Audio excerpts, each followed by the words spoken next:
Bismillahirrahmanirrahim. Assalamualaikum warahmatullahi wabarakatuh.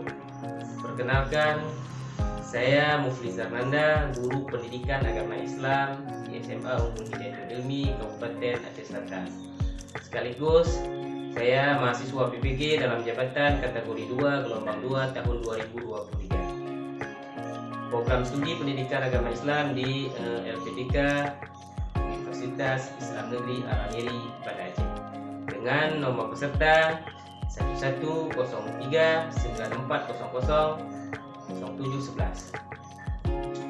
Pada hari ini, Rabu tanggal 31 Januari 2024, saya akan melaksanakan praktek pembelajaran untuk memenuhi tugas uji kinerja PPG dalam jabatan kategori 2 gelombang 2 tahun 2023 di SMA Unggul Hidayatul Ilmi Aceh Selatan pada mata pelajaran pendidikan agama Islam fase F kelas 11 dengan menggunakan model pembelajaran problem based learning dan technological, pedagogical, and content knowledge.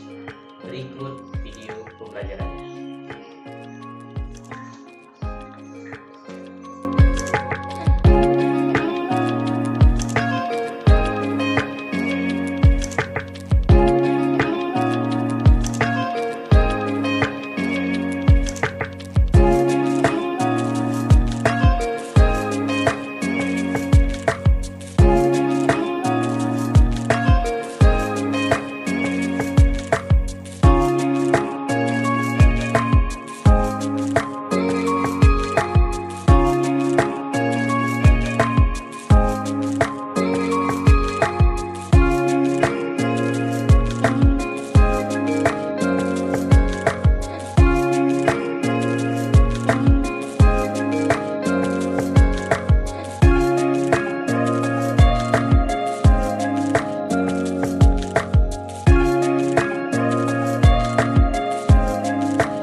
Ini guru Pak Komida yang akan mendampingi kita untuk belajar ini.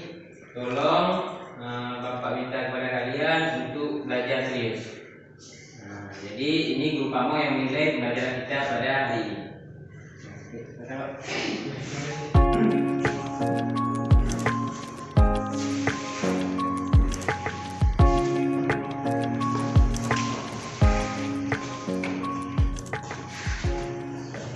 Bersiap.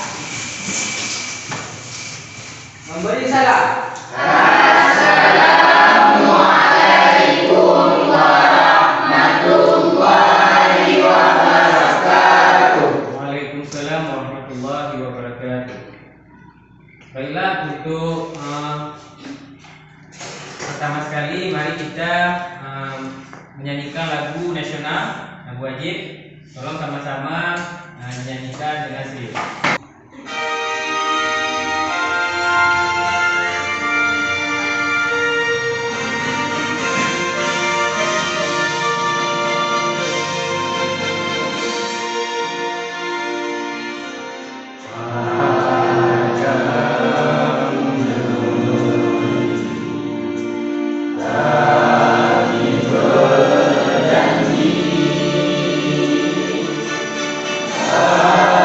Ada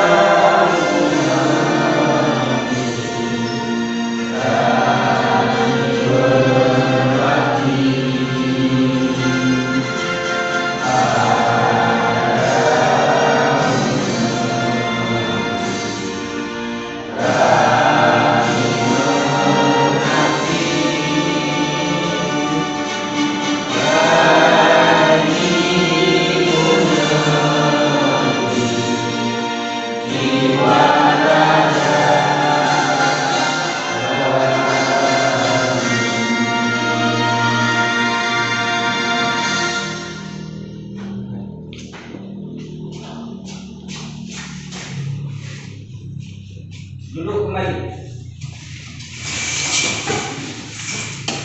Untuk memberkahi pelajaran kita hari ini, mari sama-sama kita bacakan doa. Berdoa mulai.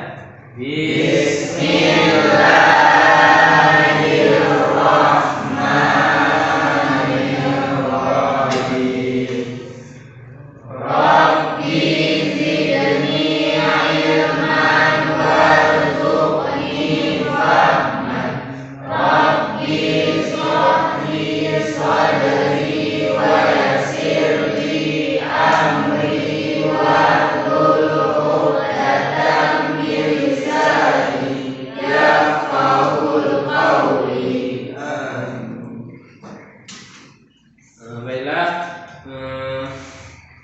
kita absen dulu. Nabila Putri, Hadir Pak. Zaniati Nabila, Hadir Pak. Rehan, Hadir Pak. Safrijal, Hadir Pak. Irwanda, Hadir Pak. Muhammad Aidi Saputra. Hadir Pak. Udah, berarti hadir semua ya? Ya Pak. Apa anak? Kita pada hari ini yaitu tentang adab menggunakan media sosial. Jadi sebelum kita masuk dalam pelajaran ini, Bapak ingin bertanya bersama kalian tentang materi kita sebelum ini. Ada yang masih ingat? Apa materi kita sebelum ini boleh? Ayo siapa? Tunjuk tangan. Menghidupkan nurani dengan berpikir kritis. Ya, bagus. Nah, untuk pembelajaran kita hari ini yaitu adab menggunakan media sosial. Nah, kira-kira ada yang tahu nggak apa bagaimana cara kita beradab menggunakan media sosial? Erni, apa? Nah, yang pertama kita ketahui dulu Pak kan, apa sih adab menggunakan media sosial itu Pak kan? Nah, media sosial sendiri memiliki sifat negatif dan positifnya. Dapat merusak dan dapat menghubungkan antara masyarakat atau satu dengan yang lainnya. Sedangkan adabnya ada beberapa, mulai dari tata bicara kita terhadap lawan komunikasi kita, kemudian tidak menyebarkan berita palsu atau hoax, kemudian menghormati pendapat orang lain dan lain-lain. Nah, baik. Kasih aplaus sama teman kita. Ya. Tujuan pembelajaran kita hari ini yaitu yang pertama menjelaskan dalil naqli adab menggunakan media sosial dalam Islam. Yang kedua, kalian mampu nanti menganalisis adab menggunakan media sosial dalam Islam. Dan yang ketiga nanti membuat postingan dan komentar yang positif di media sosial. Jadi adab menggunakan media sosial itu, apalagi pada saat kita zaman sekarang ini, dengan media sosial, dengan handphone, dengan Instagram, YouTube dan lain-lain, itu kita banyak sekarang, karena zaman sekarang ini banyak orang yang memfitnah dengan media sosial, banyak yang mencaci maki dengan media sosial, dan bahkan dengan jari kita orang lain bisa bertengkar. Nah, jadi untuk melihat fenomena sekarang agar kita lebih paham, mari kita simak video berikut ini.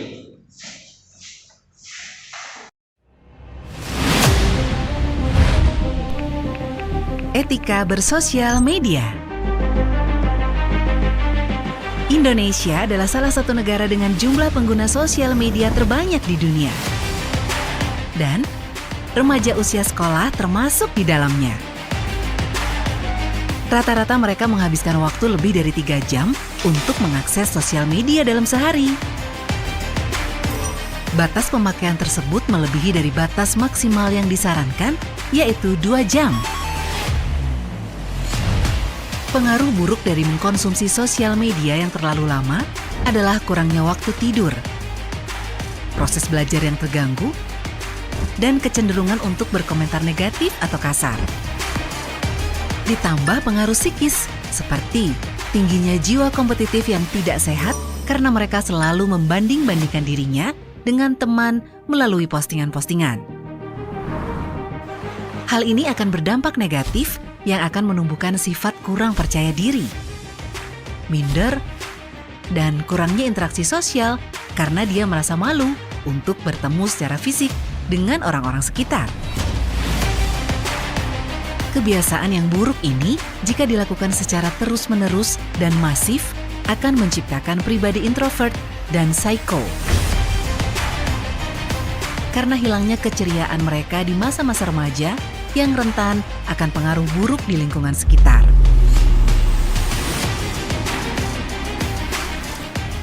Keberadaan sosial media seperti dua sisi mata pisau. Jika digunakan dengan baik, akan sangat membantu. Tetapi jika digunakan sebaliknya, akan menjebak remaja tersebut dalam depresi berkepanjangan. Jika digunakan secara bijak, sosial media akan menjadi ruang untuk mengekspresikan pendapat, ide, dukungan, dan pembentukan komunitas-komunitas yang dapat memberikan informasi positif yang membantu dalam proses belajar. Tujuan positif ini dapat terwujud ketika kita bisa menerapkan etika-etika sebagai berikut. Berkomunikasi secara jujur dan terbuka. Share informasi yang berguna dan bermanfaat bagi orang lain. Bangun hubungan yang baik supaya mendapat kepercayaan dalam bersosial media. Nah, udah selesai. Nah, sekarang Bapak jelaskan sedikit tentang penggunaan media sosial. Nah, jadi pengertian adab menggunakan media sosial, nah yaitu secara bahasa adab itu artinya adat istiadat menunjukkan suatu kebiasaan. Nah, etika pola perilaku yang ditiru dari orang-orang yang dianggap sebagai model. Nah, secara istilah adab adalah kebiasaan atau aturan tindakan praktis yang mempunyai warna nilai baik yang diwariskan dari satu generasi ke generasi berikutnya. Sedangkan media sosial yakni media berbasis internet, yang memungkinkan pengguna berkesempatan untuk berinteraksi dengan orang lain dan mempresentasikan dirinya dengan khalayak luas maupun terbatas yang dapat mendorong persepsi interaktif dengan orang lain. Kemudian pentingnya adab menggunakan media sosial. Jadi media sosial ini dia ada dua, ada yang berdampak positif dan juga dia berdampak negatif. Jadi ada dua di antara manfaatnya. Ada yang positifnya apa?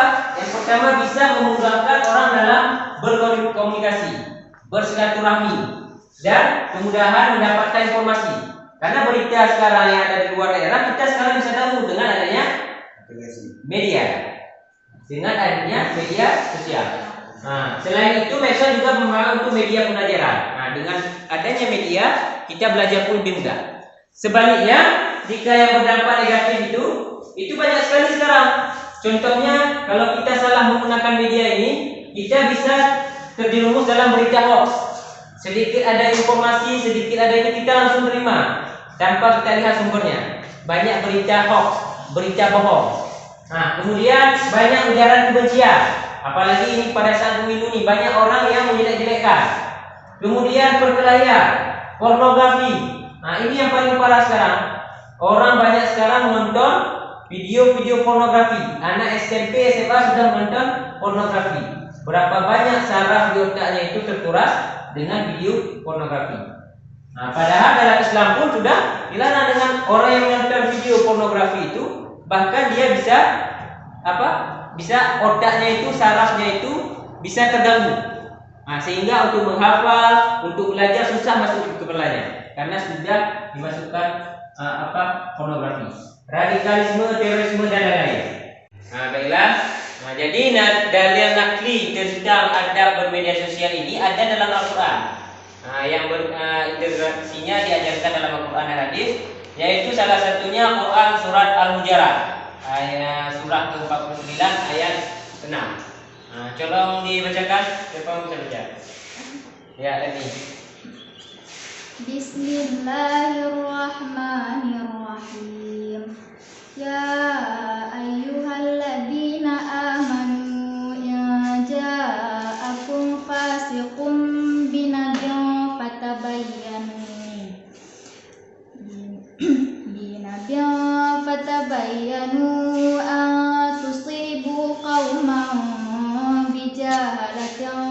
تصبحوا على ما فعلتم نادمين.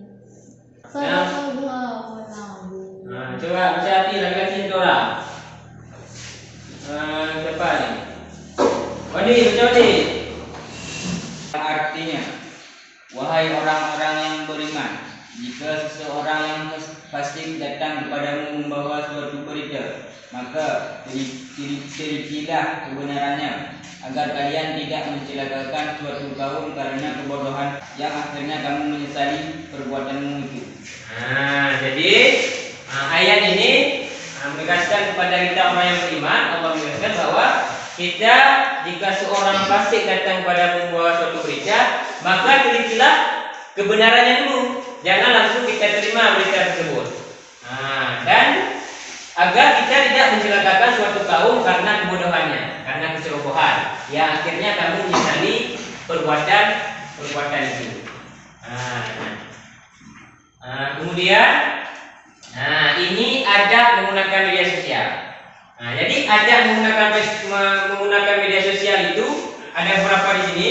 Ya, namun nanti Bapak juga akan bagikan, sebelum kita bagikan kelompok, Bapak akan membuat kuisis. Setelah buatkan kuisis, baru nanti Bapak akan memberikan kelompok kepada kalian. Jadi salah satunya ini ada sedikit ini tentang adab menggunakan media sosial. Yang pertama, niat yang baik. Yang kedua, memilih teman yang baik. Kemudian meneliti fakta atau kebenaran informasi yang diterima, menyampaikan informasi tanpa rekayasa atau manipulasi. Kemudian mengajak kepada kebaikan, menyampaikan informasi atau memberikan komentar sebaik dengan cara yang baik. Kemudian bersikap bijak dan juga dapat mengambil hikmah dari mereka. Jadi ada 1, 2, 3, 4, 5, 6, 7, 8, 9, 10, 11, 12. Bapak buat kelompok saja.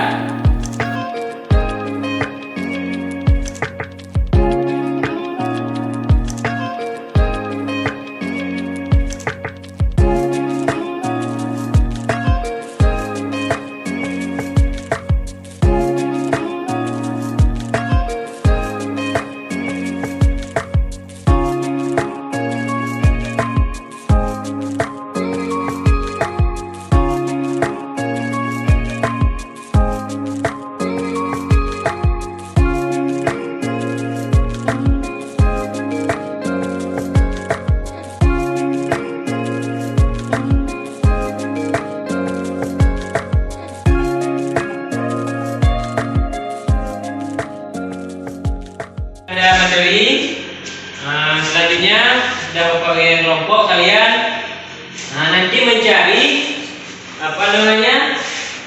tentang adab bermedia sosial. Jadi tiap-tiap kelompok membagi mencari tentang hasil bagaimana menggunakan media sosial yang bijak. Bagaimana, sudah Pak?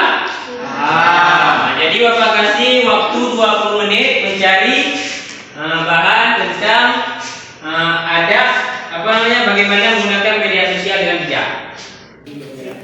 Baiklah, Bapak akan bagikan RKPD ini.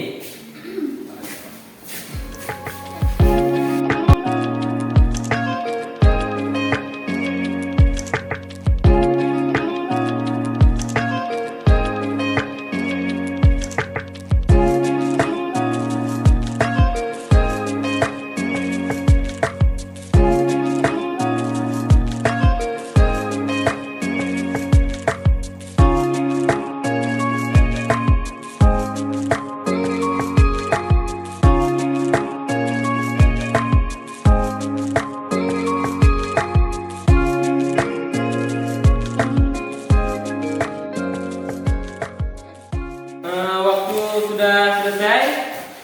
Sekarang presentasikan hasil kelompoknya. Kelompok mana dulu? Oke, siapa kelompok mana dulu? Kelompok kami, Pak. Ya, silakan. Baiklah, saya dari kelompok 3 menemukan bijak bermedia sosial dalam fatwa MUI. Majelis Ulama Indonesia MUI meluncurkan fatwa terbaru terkait pedoman bermuamalah di media sosial. Fatwa tersebut memuat hukum serta aturan bermedsos bagi umat muslim. Dianjurkan berdakwah silaturahmi dan tabayun. Dilarang pornografi, gibah, fitnah, adu domba, bullying, dan yang ketiga publikasi konten informasi pribadi. 4. Kepada kelompok 3. Oke, kelompok lagi yang ketiga. Pak. Ya, langsung. Adab di media sosial. Yang pertama, gunakan bahasa yang sopan. Tidak menghina rupa paras orang lain. Tidak menyebarkan berita palsu. Menghormati pendapat orang lain. Ya, kasih kelompok akses kepada kelompok 2. Yang sudah menjawab, yang bisa menjawab. Saya Pak, kelompok kami Pak. Ya, silakan.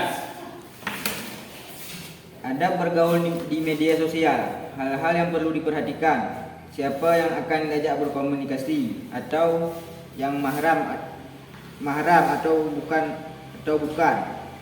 Kedua, gunakan bahasa yang jelas dan tidak genit. Kedua, jangan share berita tentang amal soleh kita. 4. Jangan berlebihan dalam berkomunikasi via sosial media, sebatas yang diperlukan saja. Kelima, jangan share foto-foto pribadi agar tidak disalahgunakan. Keenam, jangan share foto orang lain kecuali dengan seizinnya. Ketujuh, jangan share foto makhluk bernyawa kecuali demi kemaslahatan syar'i yang mu'tabar. Oke, kasih akses kepada kelompok 3. Baiklah, apakah kalian sudah paham? Baiklah, sekarang Bapak akan memberikan quizzes. Nanti ini ada kode batang. Jadi kode batang nanti penggunaannya kan Bapak kasih tugas soal. Jadi kalian kalau misalnya jawabannya A, langsung yang paling di atas nih ada A, tar A. Kalau B, B. Misalnya kalau B ini ada huruf B. Kalau C seperti ini. Jadi nanti Bapak akan scan-nya lewat HP. Jadi nanti terdata semua jawaban kalian. Setelah Bapak kasih tugas, kemudian jawabannya langsung kalian bentangkan paling atas ini. Oke, mengerti? Oke. Baiklah. Ini kode batangnya.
Ya, silakan. Kesimpulan yang dapat kita ambil dalam adab dalam bermedia sosial. 1. Terhindar dari berita hoak. 2. Mendapatkan kepercayaan dari orang lain. Oke, siapa lagi yang lain? Saya Pak. Nah, Lain merasa nyaman ketika melakukan segala. terima kasih. Kasih aplaus kepada ruang ini. Sampaikan oleh kawan-kawan kita tadi sudah betul. Ada beberapa kesimpulan. Yang pertama, kesimpulan ada di media sosial ini. Yang pertama, kita terhindar dari berita hoak. Kemudian mendapatkan kepercayaan dari orang lain. Kemudian orang lain merasa nyaman dengan kita ketika melakukan silaturahmi di media sosial. Kemudian terjalin hubungan yang harmonis dengan sesama, dan yang terakhir terhindar dari tindakan yang diskriminatif, utamanya menyangkut unsur sara. Nah, baiklah, untuk pembelajaran kita hari ini kita cukupkan sampai di sini. Nah, sebelum kita akhiri, mari kita sama-sama akhiri pembelajaran ini dengan bacaan selawat kepada. Kami mohon kepada anak-anak kami untuk berdiri semuanya.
Wassalamualaikum warahmatullahi wabarakatuh.